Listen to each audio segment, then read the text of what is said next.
नमस्कार दोस्तों, वंदे मातरम।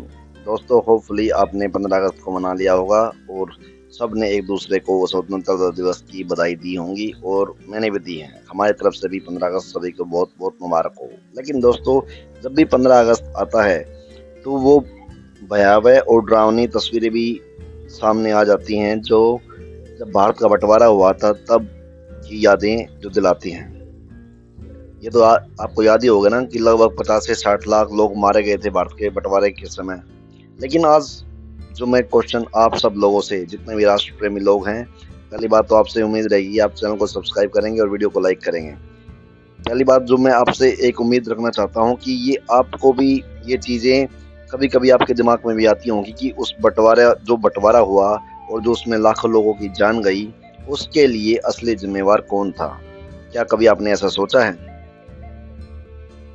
तो दोस्तों, अगर बात की जाए उस समय की, मतलब 1941 से लेकर 1947 के बीच में, तो इस देश में तीन ही मुख्यतः तीन लोग ही ऐसे थे। पहली बात तो एक ही थे जो सुप्रीम थे, उसके अलावा दो लोग और ऐसे थे जो अपना अपना गेम खेल रहे थे।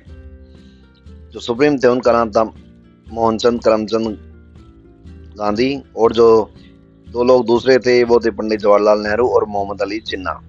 ठीक है दोस्तों, अब आप देखिए, एक आदमी जो पहले कांग्रेस में ही था, महात्मा गांधी और नेहरू के साथ उठता बैठता था, सिगरेट पीता था, इनकी खूबियां ऐसे चलती होंगी, ऐसा ऐसा मुझे लगता है। लेकिन फिर ऐसा क्या हुआ कि जो जो जिन्ना था वो इन दोनों के बिल्कुल खिलाफ हो गया। धीरे धीरे एक्चुअल बात यह है कि जिन्ना को पता लग गया था कि नेहरू के होते हुए वो इस देश का प्राइम मिनिस्टर कभी नहीं बन पाएगा। और ये बात सच भी है दोस्तों। पंडित नेहरू ही महात्मा गांधी जो थे उनको अपना उत्तराधिकारी मान चुके थे और उन्हीं को वो प्राइम मिनिस्टर बनाना चाहते थे। इसके बाद भी पटेल साहब भी थे, लेकिन पटेल साहब को तो पहले ही साइडलाइन कर दिया गया था। तो जो जिन्ना था उसको पता लग गया था कि भैया कि है ना, हमारी दाल यहाँ गलने वाली नहीं है। और ऊपर से जो अंग्रेज थे वो बहुत पहले से बहुत ज़्यादा तेज थे। उनको तो हमेशा यहाँ पे कुछ न कुछ डिफॉल्ट लाइंस, कुछ न कुछ फॉल्ट लाइंस क्रिएट करके रखनी थी, ताकि ये लोग इसमें उलझे रहें और वो लोग तरक्की करते रहें। तो उन्होंने ऐसा ही किया, उन्होंने जिन्ना को भड़काया। ठीक है, जिन्ना को भड़काया और कहा कि तुम एक अलग देश की मांग करो और हम तुम्हारा साथ देंगे। जिन्ना ने ये मांग रखनी शुरू कर दी और इस देश के बहुत ही मतलब बड़े बड़े मुसलमान थे, बड़े बड़े जो दूसरे मुस्लिम लीग के नाते, उन्होंने जिन्ना का साथ दिया। ये बात भी गौर करने लायक है जो मुस्लिम कम्युनिटी है उसमें भी मेजोरिटी जो लोग थे वो जिन्ना के साथ ही थे। समझे आप? उन्हीं की वजह से ये बना है। और वो लोग कौन थे? वो उत्तर प्रदेश के थे। उत्तर प्रदेश, बिहार, यहाँ के जो मुसलमान थे ना, उन्होंने साथ दिया था। वरना जहां आज पाकिस्तान बना हुआ है वहां जिन्ना का कोई वजूद ही नहीं था। तो ये तो बात ये होगी। लेकिन दोस्तों, जब भी आप कोई गेम खेलते हो, विपक्षी अगर कोई चाल चलता है तो ये आपके ऊपर डिपेंड करता है कि आप कैसे उस विपक्षी का सामना कर पाते हो। तो जिन्ना के विपक्ष में कौन थे जो इस देश के मेन फैसले ले रहे थे? मोहनदास करमचंद गांधी और पंडित जवाहरलाल नेहरू। दोस्तों, इनसे बड़ा फेल्ड लीडर भारत की हिस्ट्री में कोई दूसरा हो ही नहीं सकता। आप चाहे इस बात को मानो या ना मानो, लेकिन सच यही है। अगर ये दो लोग अड़िग रहते, ठीक है, तो और भारत के बंटवारे को नहीं होने देते, तो आज कंडीशन कुछ अलग ही होती।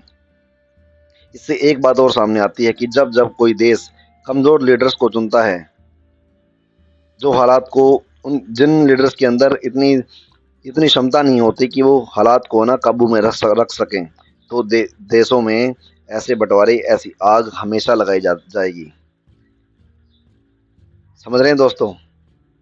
जब भी कोई देश ऐसे पंगु और केवल सेल्फ ड्राइवन एजेंडाज में बिजी रहने वाले नेताओं को जब चुना जाएगा, तो उस देश में आग लगेगी ही लगेगी। उस समय के लिए मेरा तो पर्सनली दोस्तों मानना है कि पंडित नेहरू और मोहनदास करमचंद गांधी, और इन दोनों में भी मोहनदास करमचंद गांधी ही भारत के बंटवारे और उन जो लाखों लोगों की जान गई उसके लिए जिम्मेवार थे।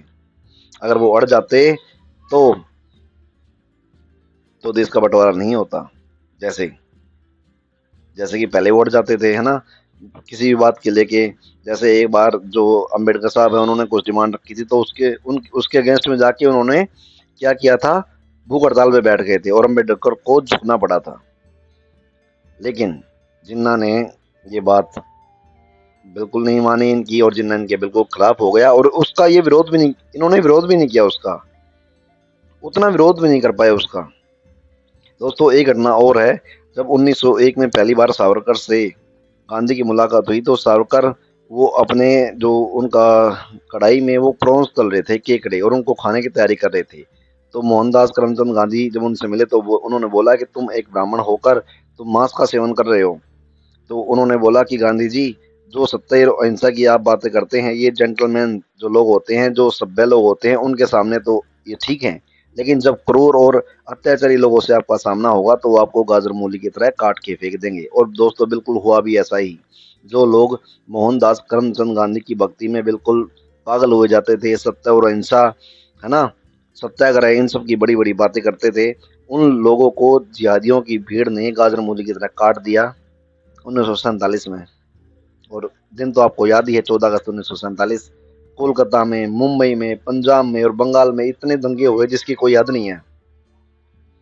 और आज इस देश में और पूरा उस चैप्टर को मिटा दिया गया, उस पूरे के पूरे चैप्टर को बिल्कुल मिटा दिया गया कि कौन थे वो लोग, कि किसके कारण ये सब घटित हुआ, कौन वो कमजोर लोग थे जिन्होंने, जो अत्याचारियों का सामना नहीं कर पाए, जो अत्याचारियों को दबा नहीं पाए। तो दोस्तों मैं बार बार उन लोगों का नाम लेना सही नहीं समझता, लेकिन आप मेरा मेरा कहने का मतलब था, चलो आप मुझसे सहमत नहीं हो सकते, लेकिन एक बार सोचना पक्का जरूर कि उन हालातों के लिए कौन जिम्मेवार था। फिर से मैं वही बात बोलूंगा कि जब सामने वाला राजनीति में या शतरंज के खेल में या किसी भी खेल में जब विपक्षी टीम का कोई मेंबर कोई चाल चलता है, तो ये आपके ऊपर डिपेंड करता है कि आप उस चाल को भेद पाओगे या नहीं भेद पाओगे, आप उस चाल से देश की रक्षा कर पाओगे या नहीं कर पाओगे।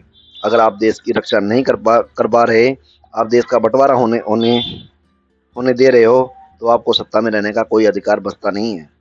और फिर भी उनको लोग देशभक्त बोलते हैं, हमने ये कर दिया, उन्होंने ये कर दिया, उन्होंने ये कुर्बानी दे दी।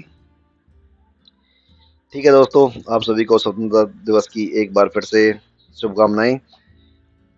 होपफुली आप भी इस बात से एग्री होंगे कि कमजोर लोगों की राजनीति में कोई जगह नहीं है, और कमजोर नेता हमेशा देश के लिए बंटवारा और पब्लिक के लिए अत्याचार ही लेके आते हैं। ओके दोस्तों, जय हिंद, जय भारत, टेक केयर, बाय।